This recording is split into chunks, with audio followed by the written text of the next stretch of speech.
Masama bang lumaban para sa kalayaan? Masama bang ipagtanggol ang bayan laban sa pang-aabuso at pang-aapi?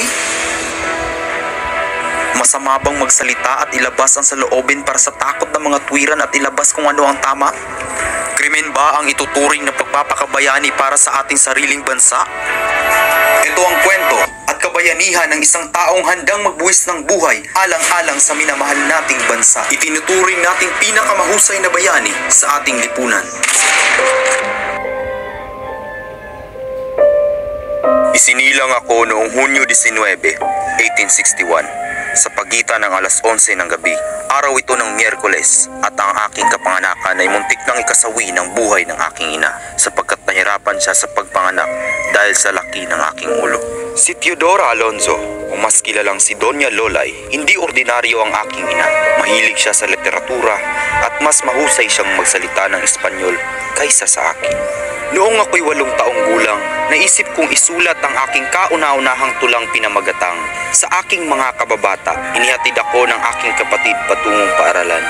At nung aral na namulat ako sa estado ng pag-aaral na usong-uso sa panahon noon, ayaw ko nang bilangin ang mga palong natanggap ko sa aking maestro.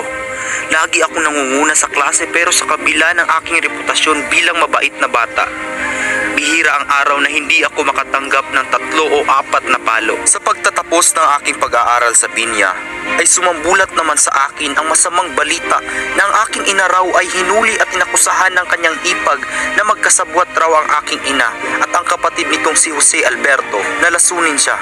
Mula noon ay nawalan ako ng tiwala sa pakikipagkaibigan. Ateneo de Municipal.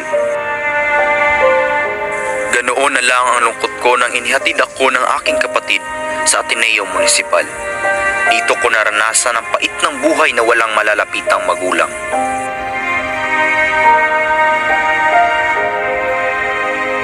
Noong una ay ayaw akong tanggapin ng mga pari dahil sa ako'y payat at napakaliit. Dahil sa matinding pagdaramdam ko sa kinahantungan ng aking ina, sa panahong ito, wala akong inilapitan kundi ang Diyos lamang. Nakalaya na ang aking ina noong ako'y makapagtapos ng kursong sekundarya sa Ateneo. Muli ako nagbalik para tapusin ang aking kursong Bachelor and Artist. Bumalik ako ng Calamba ngunit ayaw akong pabalikin ang pag-aaral ng aking ina. Kaya sapat na ang aking nalalaman at kapag nadagdagan pa ito ay mapupugutan na ako ng ulo. At nanghihinayang ang aking ama sa angkin kong talino. Kaya pinag-aral ako muli sa kursong Filosofiya sa Universidad Santo Tomas.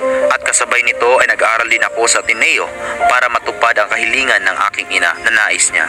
Pagkatapos ng 1 taon, nagpasya na lamang ako na mag-aral na lamang ng medisina pagkatapos kong malaman na mabubulag na ang aking ina. Dito ko nakilala ang aking unang pag-ibig, isang binibining kolehiyala. Siya si Segunda Katigbak. Siya ay napakaganda at may maaliwalas na pagbumuka.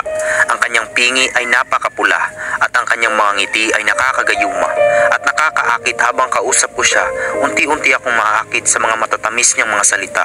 Ngunit naudlot ang lahat ng si Segunda ay pauwiin sa kanila para alagaan ang mga kababata niyang kapatid. Isang gabi habang ako ay nasa Calamba para magbakasyon, nakaligtaan ko ang isang tenyente ng Guardia Sibil.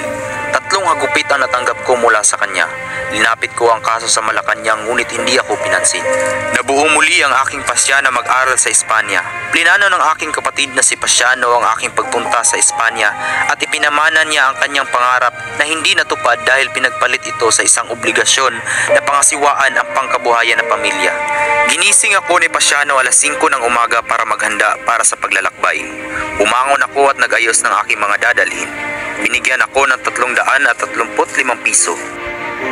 Nang matapos ako ng medisina ay agad ako nagtungo sa Paris para mag-ensayo bilang doktor. Sa panahong ito ay natapos ko na ang aking nobelang Noli Me Tangere. Dito ko muli nakilala si Usisan, ang aking muling inibig. Ngunit matapat ako sa bansa kaya hindi kami nauwi sa pagpapakasal. Rizal and America. Dakilang bansa ang Amerika ngunit walang tunay na kalayaan ng tao. Rizal in Thailand. Dito ay natagpuan niya ang libro ni Antonio Morga. Ginawa niya ito ng atonasyon at bumalik muli ng Paris at nilimbag niya muli ang aklat. Nakakita muli si Rizal ng isang pag-ibig. Dito ko rin nakilala ang aking huling pag-ibig na si Josephine Bracken. Di naglaon ay nahulog ang loob namin sa isa't isa kahit pinagkaitan kami ng kasal. Rizal in dapitan. Idiniit ako sa dapitan at inatulan ako ng kamatayan. Nakulong ako dahil sa paglaban ko sa mga praile at gobyerno Kastila. Unang dumalaw ang aking ina. Nais kong yakapin ang aking ina ngunit pinaghiwalay kami ng Guardia Sibil. Pangalawang dumalaw ang aking kapatid na babae. Hinabiling ko kay Trining ang aking lampara na inihandog sa akin ng mga Parlo de Trabella. There is something inside me. Binulong ko sa Ingles upang hindi maintindihan ng mga gwardya. Sinulatan ko ang mga mahal ko sa buhay na hindi nakapagpaalam. Ang kanyang matalik na kaibigan ay nagdalamhati sa Europa. Kung matanggap mo ang sulat na ito ay pumanaw na ako. Paalam pinakamatalik at pinakamamahal kong kaibigan. Mainiwan akong libro bilang alaala mo sa akin. Sa aking kapatid na si Pasiano.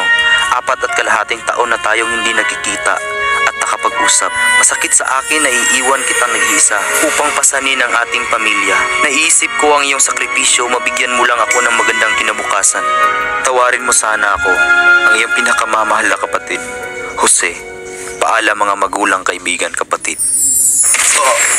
Ang sino man ang nabubuhay para sa sarili lamang. Walang sino man ang namamatay para sa sarili lamang.